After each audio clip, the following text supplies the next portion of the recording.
Hi friends, அனைவருக்கும் வணக்கம். இந்த வீடியோவில் டிஎன்பிஎஸ்சி பொது அறிவுலேருந்து முக்கியமான கேள்வி பதிலை பார்க்கலாம். வீடியோ ஸ்கிப் பண்ணாமல் ஃபுல்லாக பாருங்கள். இந்த வீடியோவை உங்கள் ஃப்ரெண்ட்ஸுக்கும் ஷேர் பண்ணுங்கள். ஸோ இது வந்து குரூப் 1, குரூப் 2 அண்ட் குரூப் 4 எக்ஸாம்ஸில் உங்களுக்கு இது லாஸ்ட் மினிட்ல எனக்கு ரிவைஸ் பண்ணுறதுக்கும் நீங்கள் படித்ததை ரீகால் பண்ணுறதுக்கும் இந்த வீடியோ உங்களுக்கு யூஸ்ஃபுல்லாக இருக்கும். இந்திய குடியுரிமை சட்டம் இயற்றப்பட்ட ஆண்டு 1955. இந்திய குடியுரிமை சட்டம் இயற்றப்பட்ட ஆண்டு பார்த்தீங்கன்னா 1955. சரியா?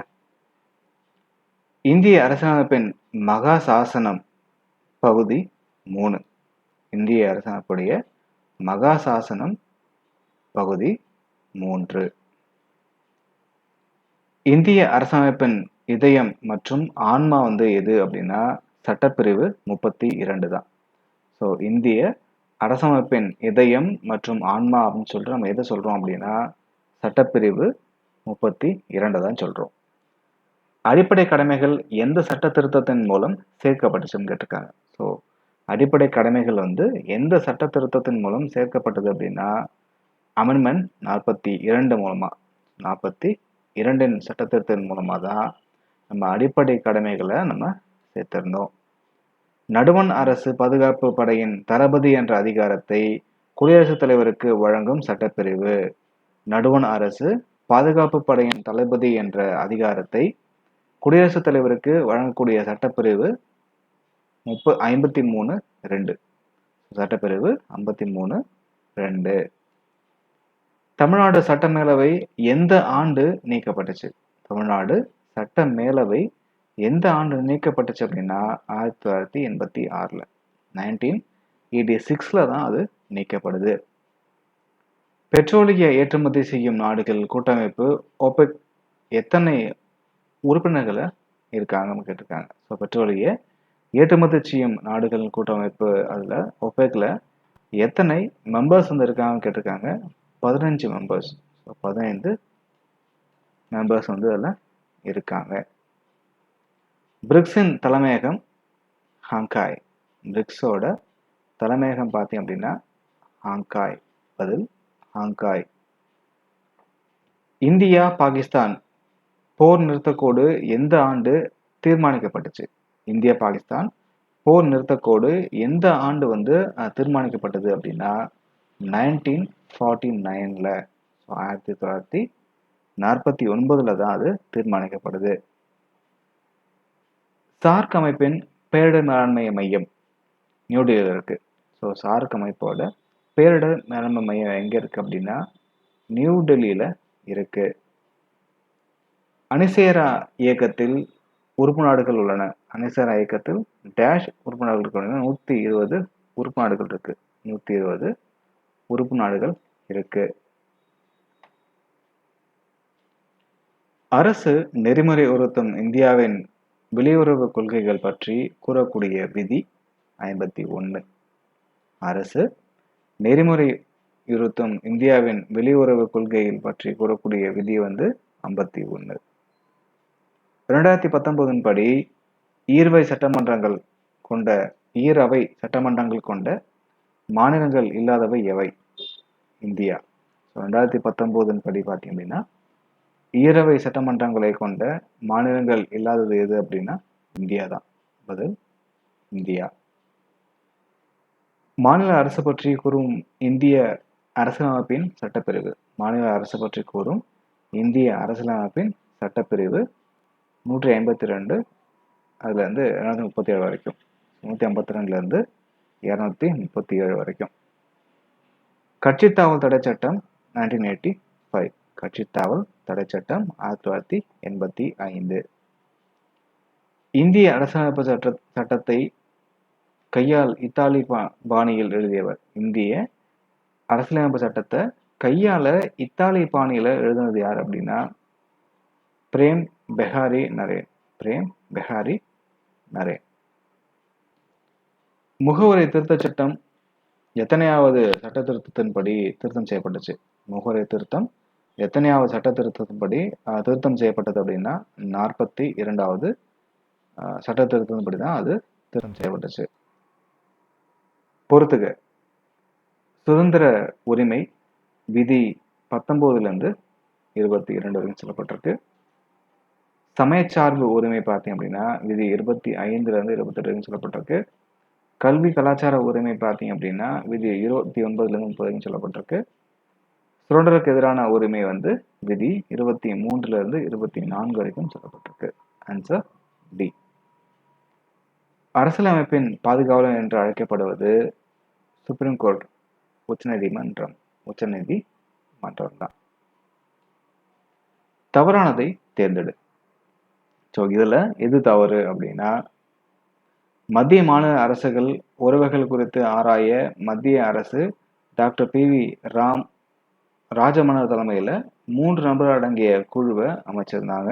இதுதான் தவறானது. 1978ஆம் ஆண்டு அரசியலமைப்பு சட்ட திருத்தத்தின்படி அடிப்படை உரிமைகள் பட்டியலிருந்து சொத்துரிமை, அதாவது பிரிவு 31 நீக்கப்பட்டுச்சு. ஸோ 1978ல் பார்த்தீங்க அப்படின்னா எந்த சட்ட திருத்தத்தின்படி அடிப்படை உரிமைகள் பட்டியலிருந்து சொத்துரிமை பிரிவு 31 நீக்கப்பட்டுச்சு அப்படின்னா 44வது அமெண்ட்மெண்ட்ல தான்.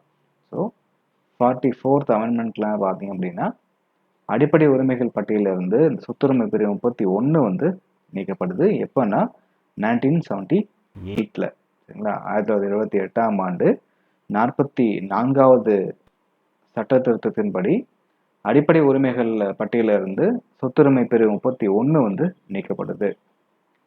எந்த பிரிவின் கீழ் நிதிநிலை அவசர நிலைமை அறிவிக்க முடியும்? எந்த பிரிவின் கீழ் நிதிநிலை அவசர நிலைமையை அறிவிக்க முடியும் அப்படின்னா சட்டப்பிரிவு 360, சட்டப்பிரிவு 360 மூலமா அதை பண்ண முடியும்.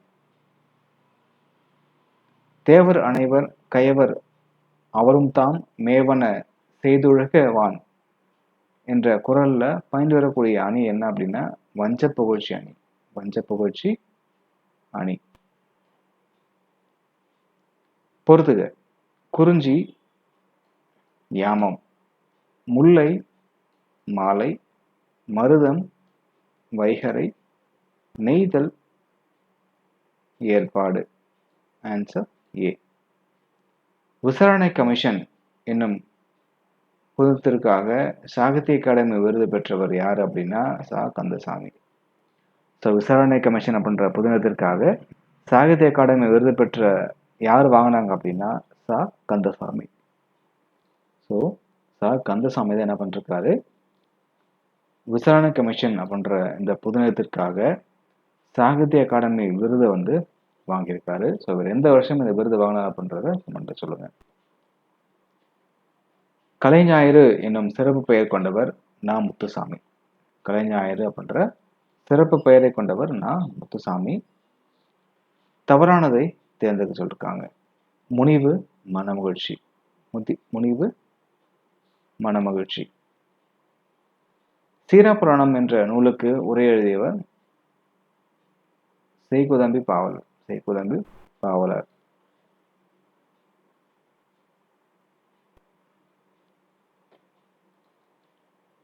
தவறான இணையை தேர்ந்தெடு. மெட்டாஃபர், ஓமையை. இதுதான் தவறான இணை. வளர்வானம் இலக்கண குறிப்பு தருக. வளர்வானம் இலக்கண குறிப்பு தருக. வினைத்தொகை. பதில் வினைத்தொகை. பெருமாள் திருமொழி 4000 தீப பிரபந்தத்துல டேஷ் திருமொழியா இருக்கு அப்படின்னா 5வது திருமொழியா இருக்கு. பெருமாள் திருமொழி 4000 தீப பிரபந்தத்துல திருமொழியாக 5ஆம் திருமொழியா தான் அது இருக்கு.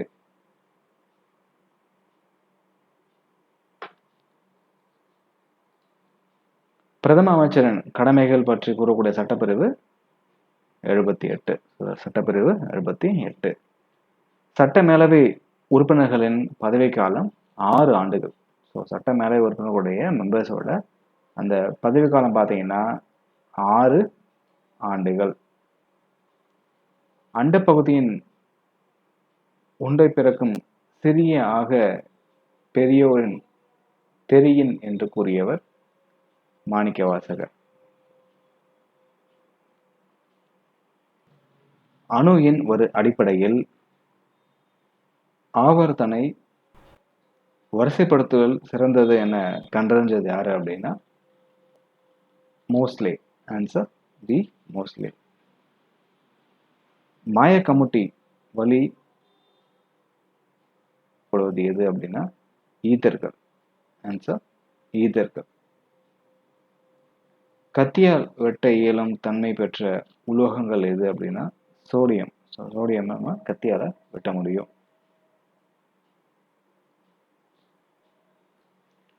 அல்கனின் முதல் உறுப்பு என்ன அப்படின்னா எத்திலீன். பதில் எத்திலீன். பற்களின் மேற்பரப்பு படலம் எனாமல் உமிழ்நீரின் pH மதிப்பு எவ்வளவு இருந்தால் பாதிப்படையும் அப்படின்னா 5.5.